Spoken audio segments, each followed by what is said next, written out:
दो सदिशों की गुणा एक अदिश गुणा होती है जिसे स्केलर प्रोडक्ट या डॉट प्रोडक्ट कहते हैं। ए डॉट बी लिखा जाता है इसको।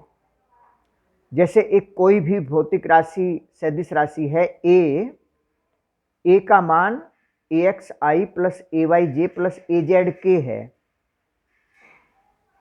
मतलब ए एक सदिश राशि है, वो 3D में दिया हुआ है। ये 3D का मतलब है कि यहां से एक्स अक्स, वाई अक्स, जेड अक्स, और ये मान लीजिए कोई ए वेक्टर है, तो इसका एक घटक एक्स अक्स की दिशा में है ए एक्स, वाई अक्स की दिशा में है ए वाई, जेड अक्स की दिशा में है ए जेड। तो ए एक्स आई, आई मतलब एक्स अक्स की दिशा, मान इसका एक होता है, यूनिट वेक्टर इसे कहते हैं एकांक सदिश। ए वाई जे जेड एक्स वाई एक्स की दिशा में, ए जेड के जेड एक्स की दिशा में। ऐसे दूसरा कोई सदिश राशि है, मान लीजिए बी, तो बी एक्स आई प्लस बी वाई जे प्लस बी जेड के से लिखा जाता है। तो जो एडिस गुना है इसका मतलब होता है ए डॉट बी, इसका मान होता है A B cos theta. Theta दोनों वेक्टरों के बीच का कोण है, ये इसका मान होता है। अब देखिए आई डॉट आई का मान लीजिए निकालना है। आई एक्स अक्स है, आई एक्स अक्स है, एक्स एक्स समांतर हो गई, बीच का कोण 0 हो गया, इसलिए 1 1 कॉस 0 1। आई एकांक सदिश है एक्स अक्स की दिशा में, यानी केवल एक्स अक्स को शो करता है। ये मान इसका इकाई है, एक है। आई डॉट जे एक्स अक्स वाई अक्स 90 डिग्री होता है इनके बीच का कोण, तो 1 इंटू कॉस 90, कॉस 90 0 होता है, 0 आ गया। तो इसी तरह से जे डॉट के डॉट आई, ये सब कैलकुलेट करके देखेंगे। और अगर हम ए डॉट बी का मान निकालना चाहें तो दोनों की गुणा करने का मतलब हुआ पहले इसकी गुणा इन तीनों में करते हैं, इसकी गुणा फिर इन तीनों में करते हैं, इसकी गुणा फिर इन तीनों में करते हैं। और गुणा करने का मतलब है जैसे ए एक्स आई की गुणा बी एक्स आई में करनी है। तो ए एक्स ये तो संख्या है, एक अदिश राशि है, बी एक्स ये भी संख्या है, अदिश राशि है। तो ये तो एक ऐसी संख्या होगी जैसे 2 3 हो, 2 3 6, इसकी कोई दिशा नहीं होती, तो ए एक्स बी एक्स को ज्यों का त्यों लिख देंगे। अब इसकी गुणा इसमें करनी थी, तो इसकी गुणा मतलब आई, डॉट गुणा है तो dot I, I dot I. ऐसे ही इसकी गुणा फिर इसमें करेंगे, तो a x b y, I dot j, ऐसे सारे लिख देंगे।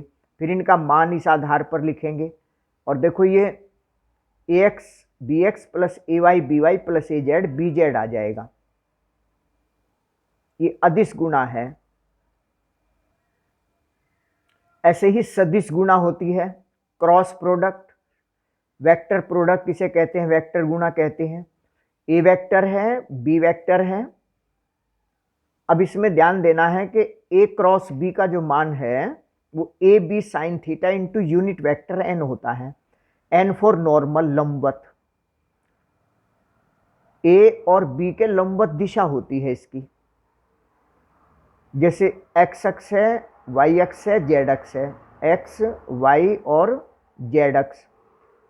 एक्स और वाई के बीच का 90 डिग्री कोण होता है, वाई और जेड के बीच का कोण भी 90 डिग्री होता है, एक्स और जेड के बीच का कोण भी 90 डिग्री होता है। जैसे किसी भी कमरे का कोना मान लीजिए, इधर वाली दीवार ये लाइन, इधर वाली दीवार ये लाइन, और एक बिल्कुल ऐसे धरती तल, तो ये x Y Z 3D system हो गया, 3 विमाओं वाला, 3 दिशाओं वाला, एक्स वाई जेड वाला।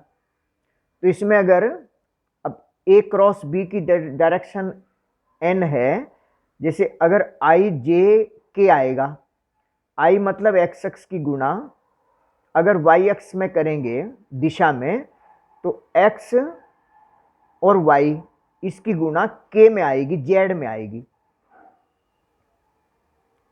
तो दाएं हाथ के हथेली को अगर देखेंगे, यहाँ से इसको ऐसे घुमाएंगे तो ये अंगूठे की दिशा हो जाएगी। दाएं हाथ से उंगलियां का इधर करके फिर वाई अक्ष की दिशा में करेंगे, घुमाएंगे तो अंगूठा जेड अक्ष की दिशा में होगा। इसलिए आई क्रॉस जे बराबर के आ जाएगा।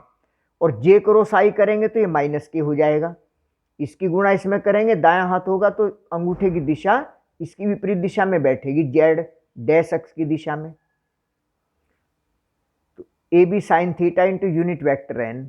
अब जैसे ए क्रॉस बी है, जैसे पहले बताया ए डॉट बी में, वैसे ही लिखना होगा। इसकी गुणा पहले तीनों में करेंगे, फिर इसकी गुणा तीनों में करेंगे, फिर इसकी गुणा तीनों में करेंगे। जैसे इसकी गुणा इसमें करेंगे, क्योंकि क्रॉस गुणा है तो ए एक्स बी एक्स, ये तो सिंपल न्यूमेरिकल वैल्यू हो गई, अदिश राशियां हैं। ए एक्स बी एक्स सीधा लिख दिया, चाहे बी एक्स ए एक्स लिख दो, क्योंकि कोई डायरेक्शन नहीं है। अब इसकी गुणा इसमें करनी है तो आई क्रॉस आई। अब इसकी गुणा मान लीजिए इसमें करनी है, फिर तो पहले आई वाला है फिर जे वाला है, तो इसको आई क्रॉस जे ऐसे लिखा जाएगा। ए एक्स बी वाई को आगे पीछे कैसे लिख दीजिए, लेकिन इसकी गुणा इसमें करनी है तो आई क्रॉस जे। और आई क्रॉस जे का मान जैसे के, तो इसलिए आई क्रॉस जे की जगह फिर के लिखेंगे। तो ये तरीका होगा। और इस तरीके से एक एक लाइन देखते चले जाएं, सारी गुणा करें अपने तरीके से। और यहाँ ये देखिए महत्वपूर्ण बात है, इसे डिटर्मिनेंट कहते हैं, सारणिक कहते हैं। अब इसमें जैसे आई और ये मान आ गया, जे ये मान आ गया, के ये मान आ गया, तो इसको सारणिक के रूप में इस तरह से बना देते हैं। ये 3 ऑर्डर सारणी मैट्रिक्स कहलाता है। तो हमने क्या किया, देखो आई जे के था तो आई जे के ऐसे पैरेलल लाइन खींचकर आई जे के लिख दिया। नीचे a x a y a z, b x b y b z. अगर ए क्रॉस बी निकालना हो न्यूमेरिकल में तो इसी सूत्र का इस्तेमाल करेंगे। गुणा करनी हो तो ऐसे गुणा करके दिखाएंगे, फिर ये लिखेंगे। और इसका सॉल्यूशन अगर करना होगा तो देखिए क्या लिखेंगे, आई ये लिख दिया हमने। आई के बाद इस लाइन को कवर कर दीजिए, हॉरिजॉन्टल को भी वर्टिकल को भी, ये बच गया। तो इसकी गुणा इसमें माइनस इसकी गुणा इसमें, मतलब a y b z minus b y a Z.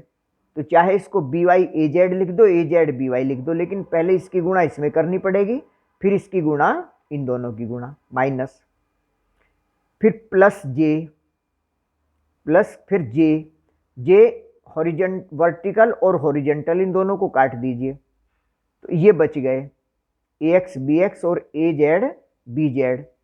अब इसमें जे के बाद ये आता है, तो यहाँ से शुरू करेंगे। इसकी गुणा डायगोनल विकर्ण के रूप में, ए जेड की गुणा बी एक्स में और बी जेड की गुणा ए एक्स में। अगर हम यहाँ माइनस लिख दें तो माइनस का मतलब होगा पहले ये माइनस आ जाएगा, ये प्लस आ जाएगा। तो तब ऐसा करना होगा, करके देखेंगे। ये जैसे जे माइनस हमने लिखा तो ये काट दिया, जो बचा ये गुणा ये माइनस ये गुणा ये, तो ये माइनस लिखना पड़ेगा यहाँ, या फिर यहाँ से शुरू करेंगे फिर प्लस का हो जाएगा। उसके बाद के के बाद आई आता है, तो वर्टिकल हॉरिजॉन्टल ये काट दिए हमने। के बाद आई यहाँ से शुरू करेंगे तो a x b y b x a y. तो ये तरीका होता है क्रॉस गुणा का, बहुत अच्छे तरीके से तैयार करें। A dot B A cross B ऐसे करना भी आ सकता है, सूत्र भी निकालने। और आंकिक न्यूमेरिकल तो ये मानकर चलो जरूर आना है किसी न किसी रूप में, बहुत महत्वपूर्ण चीज़ है, अच्छी तरीके से तैयार करेंगे।